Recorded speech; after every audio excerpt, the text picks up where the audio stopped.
ओम साईराम मैत्रिणींनो, Jayashree fashion hub मध्ये मी जयश्री आपल्या सर्वांचं स्वागत करते आणि आजच्या व्हिडिओमध्ये तुम्ही पाठवलेल्या कमेंटचं डिटेल उत्तर आहे.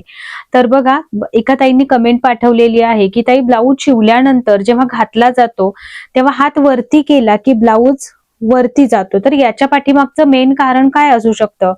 तर याच्याच वरती आपला आजचा व्हिडिओ असणार आहे. व्हिडिओमध्ये खूप इम्पॉर्टंट माहिती दिलेली आहे.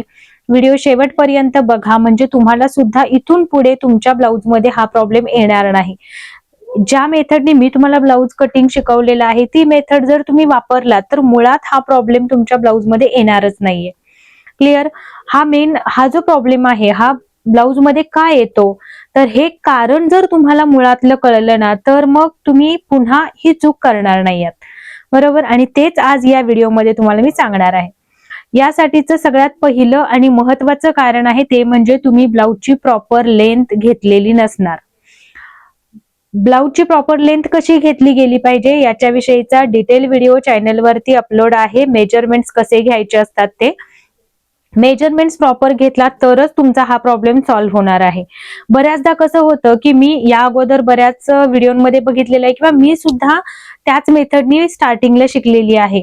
बॅक साईडची उंची घेतली जाते, त्याच्यामध्ये 1 इंच किंवा 1.5 इंच प्लस पुढच्या बाजूचं मार्किंग घेतलं जातं. पण असं करण्याने होतं काय की आपला बॅक साईडला छातीचा उभार नाही, प्लेन आहे पार्ट, बरोबर.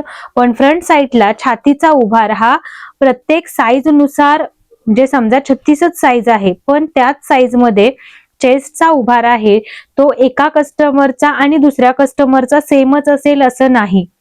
त्याच्यामुळे जर तुम्ही 36च चेस्ट साईज आहे म्हणून एकच पॅटर्न सगळ्या कस्टमरना वापरला तर तो उपयोगी ठरणार नाही. आणि जर एखाद्या तुमच्या कस्टमरचा चेस्ट साईजचा पार्ट आहे तो मोठा असेल तर तुम्हाला त्याच्या प्रॉब्लेम्स म्हणजे त्याच्या ब्लाऊज मध्ये हा प्रॉब्लेम येऊ शकतो.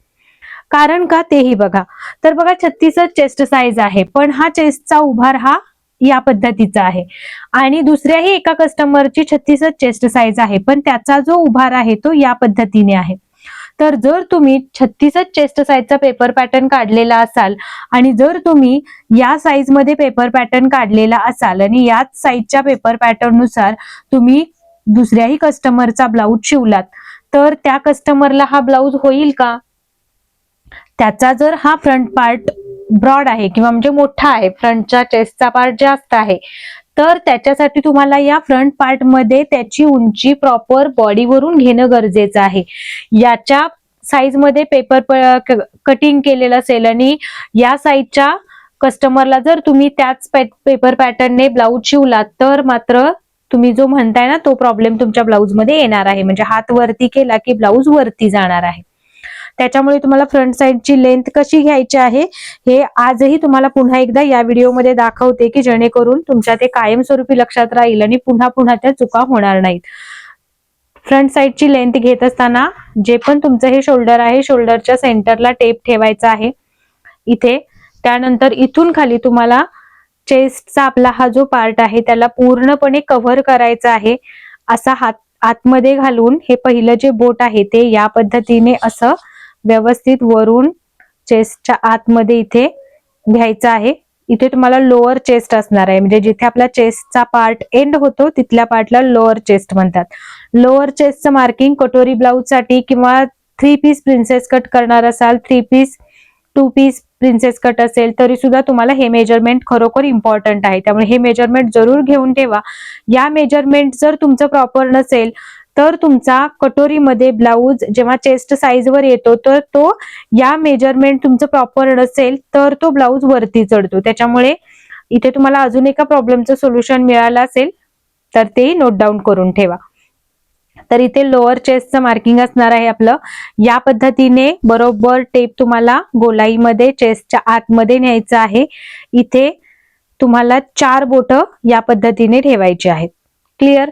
तर आता इथे तुम्ही 4 बोटं ठेवल्यानंतर तुम्हाला इथे टेप लास्टच्या बोटाच्या खाली जे पण अंतर आलेलं आहे ते तुम्हाला बघायचं आहे किती आहे. तर हे बघा, हे आलेलं आहे 16 इंच.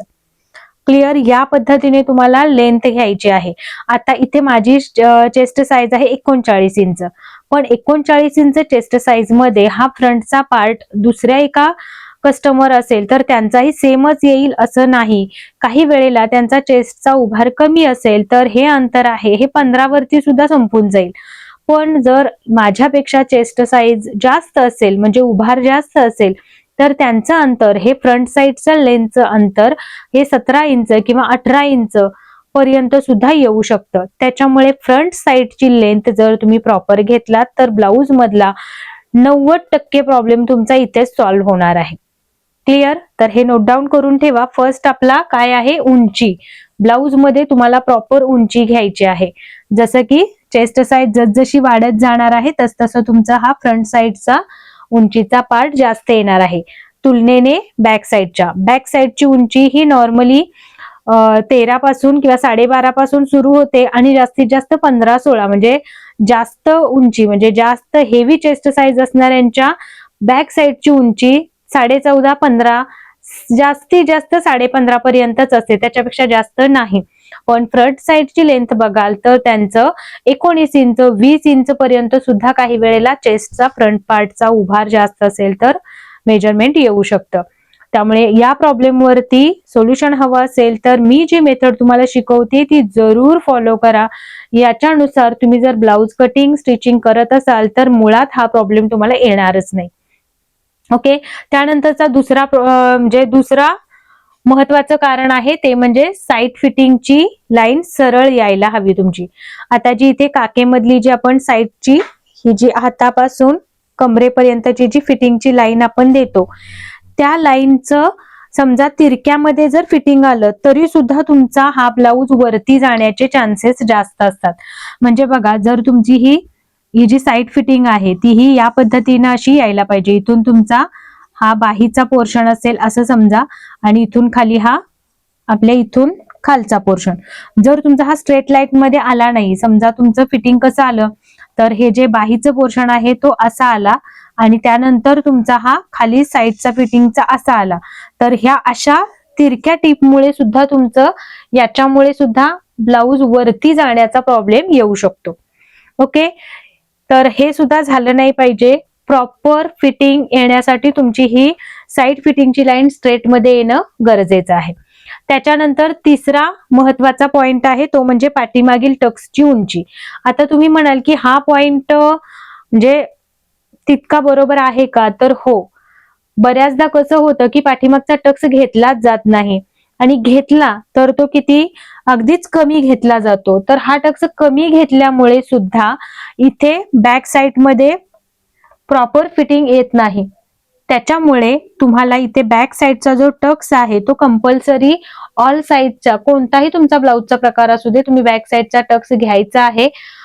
फक्त बॅक साईडला म्हणजे इथे फक्त तुम्ही बॅकला लेसची डिझाईन बनवताय म्हणजे नॉट्सची डिझाईन बनवताय. पाठीमागे तुम्ही अगदी 2 इंच किंवा 1 इंचच पाठीमागे बेल्ट ठेवलाय तर तुम्ही नाही घेतलात तर चालू शकेल म्हणजे इथे टक्स. पण जर तुम्ही पाठीमागचा बेल्ट 3 इंच किंवा 3 इंच पेक्षा वरती आहे तर तुम्ही इथे प्रॉपर टक्स घ्यायचा आहे आणि तोही साधारण 3.5, 4, 4.5 इंच पर्यंत प्रॉपर टक्सची उंची घ्यायची आहे की जेणेकरून पाठीला जर तो ब्लाऊज प्रॉपर फिटिंग बसला की मग तो ब्लाऊज वरती चढत नाही किंवा वरती उचलला जात नाही.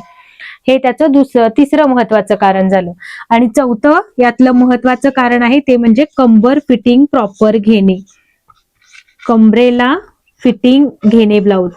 तर हे जे आहे हे कसं आहे की बऱ्याचदा कस्टमर आपल्याला सांगून जातात की मला टाईट ब्लाऊज नको, थोडा लूजच शिवा. पण यामुळे होतं कसं बघा, जर तुमचा ब्लाऊज इथे कमरेला प्रॉपर टाईट नसेल तर तुम्ही हात वरती केलात की ब्लाऊज वरती जाणारच आहे. हे तुम्ही कस्टमरला सांगायचं आहे, अगोदरच सांगायचं की इथे तुम्ही कमरेला लूज म्हणाल तर ब्लाऊज तुम्हाला होणार नाही, तुम्ही हात वरती केलात की ब्लाऊज वरती जाणार आहे. त्याच्यामुळे सुद्धा मग कसं होतं की हे जर तुम्ही अगोदर सांगितलात कस्टमरला तर कस्टमरही त्या दृष्टीने तयार असतो की नाही आपल्याला इथे फिटिंग असला ब्लाऊज की होईल. आणि आपण सुद्धा शिवताना प्रॉपर फिटिंगने शिवला तर कसं होतं की पहिल्याच प्रयत्नात कस्टमरला ब्लाऊज परफेक्ट झाला की कस्टमरही खुश होऊन जातो. त्याच्यामुळे या 4 गोष्टी महत्वाच्या आहेत. जर तुमचा ब्लाऊज इथे उचलत असेल म्हणजे हात वरती केल्यानंतर उचलत असेल तर आजच्या व्हिडिओमधून तुमच्या लक्षात आलं असेल की हे जर 4 प्रॉब्लेम्स वरती तुम्ही काम केलात तर तुमच्या ब्लाउज मध्ये हा प्रॉब्लेम येणार नाही आहे. ओके, तर आजच्या व्हिडिओमध्ये एवढंच होतं. तुम्हाला हा व्हिडिओ कसा वाटला हे कमेंटमध्ये जरूर सांगा आणि अजून कुठल्या विषयावर तुम्हाला माहिती हवी आहे का, किंवा तुम्हाला तुमचा ब्लाउज शिवत असताना काही प्रॉब्लेम्स येत असतील तर ते जरूर माझ्याबरोबर शेअर करा. मी त्याच्यावरती डिटेलमध्ये सोल्युशन तुम्हाला देण्याचा प्रयत्न जरूर करेन. आणि असेच डिटेल व्हिडिओ पाहण्यासाठी चॅनलला सबस्क्राईबही करून ठेवा, की जेणेकरून असे डिटेल व्हिडिओ तुमच्याकडून मिस होणार नाहीत. त्याचबरोबर आपल्या चॅनलवरती free basic blouse master class चालू आहे. जर कोणाला फ्री मध्ये ब्लाउज फिटिंग आणि फिनिशिंग शिकायची असेल तर या कोर्सचा जरूर लाभ घ्या. हा जो आपला ऑफलाईन क्लास आहे, ऑफलाईन क्लासमध्ये अगदी डिटेलमध्ये तुम्हाला या ब्लाउजचा बेसिक ब्लाउज मास्टर क्लास दिलेला आहे. ते व्हिडिओ 1 बाय 1 बघा, एका दिवशी एक व्हिडिओ बघा, त्याची प्रॅक्टिस करा.